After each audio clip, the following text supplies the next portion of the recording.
ఒకప్పుడు ఉమ్మడి ఆంధ్రప్రదేశ్ రాజకీయాలను శాసించిన సైకిల్ పార్టీ ఇప్పుడు మళ్లీ తెలంగాణలో పెడల్ తొక్కడానికి రెడీ అవుతోంది. రాష్ట్ర విభజన తరువాత తెలంగాణలో దాదాపు కనుమరుగైన టీడీపీ మళ్లీ తెలంగాణ గడ్డపై తన అస్తిత్వాన్ని వెతుక్కుంటోంది. మహానాడు వేదికగా నారా లోకేష్ చేసిన వ్యాఖ్యలు ఇప్పుడు తెలంగాణ రాజకీయాల్లో కొత్త చర్చకు తెరలేపాయి. గ్రామ స్థాయి నుంచి పార్టీని మళ్లీ బలోపేతం చేస్తామని అంటున్నారు లోకేష్. జీహెచ్ఎంసీ ఎన్నికల నుంచే టీడీపీ రీ ఎంట్రీ ప్లాన్ మొదలవబోతోందట. మరి తెలంగాణలో మళ్లీ సైకిల్ తిరిగితే రాజకీయ సమీకరణాలు మారిపోతాయా?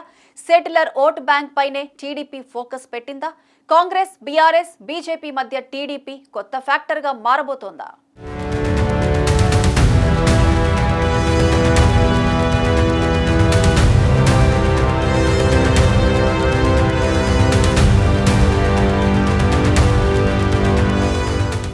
ఉమ్మడి ఆంధ్రప్రదేశ్ రాజకీయాలను దాదాపు 3 దశాబ్దాల పాటు ప్రభావితం చేసిన తెలుగుదేశం పార్టీ ఇప్పుడు మళ్లీ తెలంగాణ రాజకీయాల్లో తన అస్తిత్వాన్ని పునరుద్ధరించుకునే ప్రయత్నాలు ప్రారంభించిందా అంటే మహానాడు వేదికగా నారా లోకేష్ చేసిన తాజా వ్యాఖ్యలు చూస్తుంటే రాజకీయ వర్గాల్లో ఇదే చర్చ జోరుగా సాగుతోంది.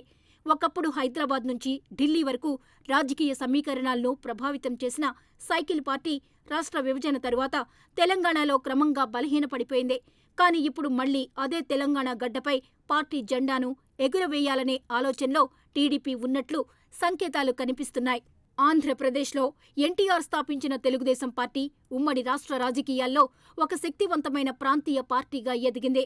ముఖ్యంగా తెలంగాణ ప్రాంతంలో కూడా టీడీపీకి బలమైన కేడర్ ఉండేది. గ్రామస్థాయి నుంచి నగర స్థాయి వరకు పార్టీకి పటిష్టమైన నిర్మాణం ఉండేది. హైదరాబాద్ మహానగర రాజకీయాల్లో కూడా టీడీపీ కీలక శక్తిగా వ్యవహరించింది. కానీ 2014 రాష్ట్ర విభజన తరువాత పరిస్థితులు పూర్తిగా మారిపోయాయి. తెలంగాణ ఆవిర్భావం తర్వాత ప్రాంతీయ భావోద్వేగాలు పెరగడం, టీఆర్ఎస్ బలపడడం, ఆ తర్వాత బీఆర్ఎస్గా మారిన కేసీఆర్ పార్టీ ఆధిపత్యం పెరగడం వల్ల టీడీపీ తెలంగాణలో క్రమంగా వెనుకబడింది. అయినప్పటికీ 2014 తెలంగాణ అసెంబ్లీ ఎన్నికల్లో టీడీపీ తన ఉనికిని చాటుకుంది. ఆ ఎన్నికల్లో 15 అసెంబ్లీ స్థానాలు గెలుచుకుని తెలంగాణ రాజకీయాల్లో ఇంకా తమకు బలం ఉందని నిరూపించింది. కానీ ఆ తర్వాత రాజకీయ సమీకరణాలు వేగంగా మారిపోయాయి. 2018 ఎన్నికల నాటికి టీడీపీ, కాంగ్రెస్, సిపిఐ తెలంగాణ జన సమితితో కలిసి మహాకూటమిగా ఎన్నికల బరిలోకి దిగింది. అయితే ఆ ప్రయోగం పెద్దగా ఫలించలేదు. కేవలం 2 సీట్లకే పరిమితమైంది.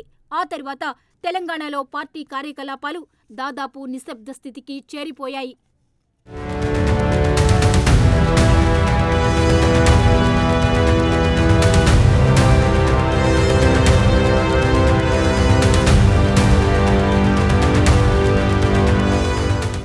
రెండు 2023 తెలంగాణ అసెంబ్లీ ఎన్నికల సమయంలో కూడా టీడీపీ పోటీపై భారీ చర్చ జరిగింది. మొదట ఎన్నికల్లో పోటీ చేయాలని భావించినప్పటికీ చివరి నిమిషంలో పార్టీ వెనక్కి తగ్గింది. ఆ సమయంలో ఆంధ్రప్రదేశ్ ఎన్నికలపైనే పూర్తిగా దృష్టి పెట్టిన చంద్రబాబు తెలంగాణ రాజకీయాలను పెద్దగా పట్టించుకోలేదు. దీంతో తెలంగాణలో టీడీపీ పూర్తిగా బలహీనపడిందనే అభిప్రాయం ఏర్పడింది. అయితే ఇప్పుడు పరిస్థితులు మారుతున్నట్లు కనిపిస్తున్నాయి. ఆంధ్రప్రదేశ్లో కూటమి ప్రభుత్వం అధికారంలోకి రావడం, చంద్రబాబు మళ్లీ ముఖ్యమంత్రి కావడం, టీడీపీ శ్రేణుల్లో కొత్త ఉత్సాహం రావడం వంటి పరిణామాలు తెలంగాణపై కూడా ప్రభావం చూపుతున్నాయి. ఇదే సమయంలో తాజాగా జరిగిన మహానాడు వేదికగా నారా లోకేష్ చేసిన వ్యాఖ్యలు ఇప్పుడు తెలంగాణ రాజకీయాల్లో హాట్ టాపిక్గా మారాయి.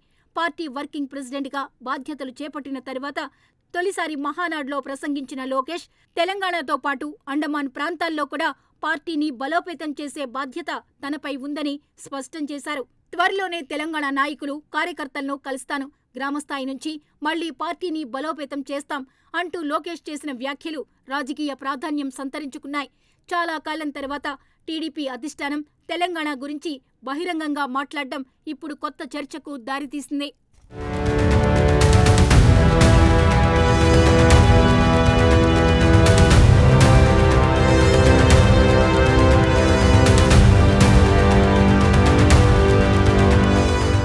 ప్రత్యేకంగా రాజకీయ విశ్లేషకులు మరో అంశాన్ని ప్రస్తావిస్తున్నారు. ఇటీవల ప్రధాని నరేంద్ర మోదీ హైదరాబాద్ పర్యటనకు వచ్చిన సమయంలో చంద్రబాబు నివాసానికి వెళ్లడం, ఆ తర్వాత మహానాడు వేదికగా లోకేష్ తెలంగాణ బాధ్యత తనదేనని ప్రకటించడం యాదృశ్చికం కాదనే చర్చ వినిపిస్తోంది.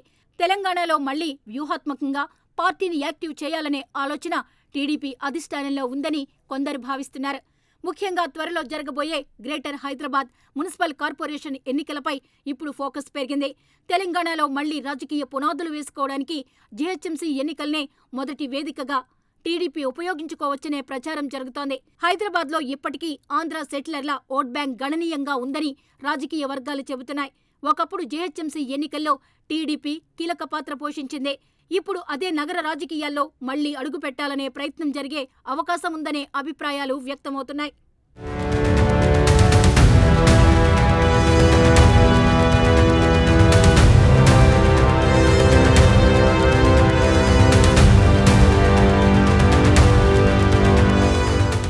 మరోవైపు తెలంగాణలో టీడీపీకి ఇప్పటికీ పూర్తిగా కేడర్ కనుమరుగైపోలేదని పార్టీ వర్గాలు చెబుతున్నాయి. గ్రామస్థాయిలో ముఖ్యంగా పాత నాయకుల్లో ఇప్పటికీ టీడీపీ పట్ల అనుబంధం ఉందని అంటున్నారు.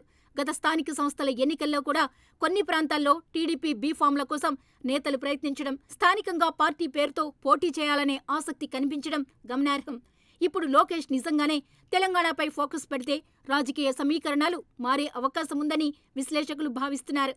ప్రస్తుతం తెలంగాణలో కాంగ్రెస్ అధికారంలో ఉంది. బీఆర్ఎస్ తిరిగి బలపడేందుకు ప్రయత్నిస్తోంది. బీజేపీ కూడా తన బలం పెంచుకునే ప్రయత్నాల్లో ఉంది.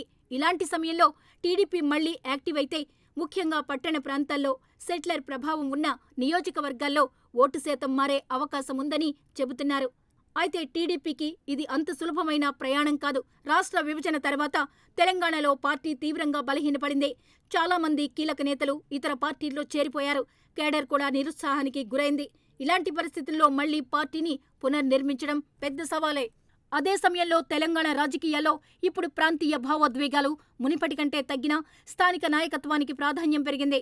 ఇలాంటి పరిస్థితుల్లో టీడీపీ తెలంగాణలో కొత్త వ్యూహంతో ముందుకు రావాల్సిన అవసరం ఉంది. మరో ఆసక్తికరమైన అంశమేమిటంటే నారా లోకేష్ ఇప్పుడు యువ నాయకుడిగా పార్టీ విస్తరణపై దృష్టి పెట్టాలని చూస్తున్నారు. ఆంధ్రప్రదేశ్లో ప్రభుత్వ బాధ్యతలు ఎక్కువగా చంద్రబాబు చూసుకుంటుండగా తెలంగాణ వంటి ప్రాంతాల్లో పార్టీ నిర్మాణ బాధ్యతలు లోకేష్ తీసుకునే అవకాశం ఉందని రాజకీయ వర్గాలు భావిస్తున్నాయి. తెలంగాణ ప్రాంతంలో ఒకప్పుడు బలమైన శక్తిగా ఉన్న టీడీపీ మళ్లీ పునర్వైభవం సాధిస్తుందా లేదా అన్నది కాలమే తేల్చాలి.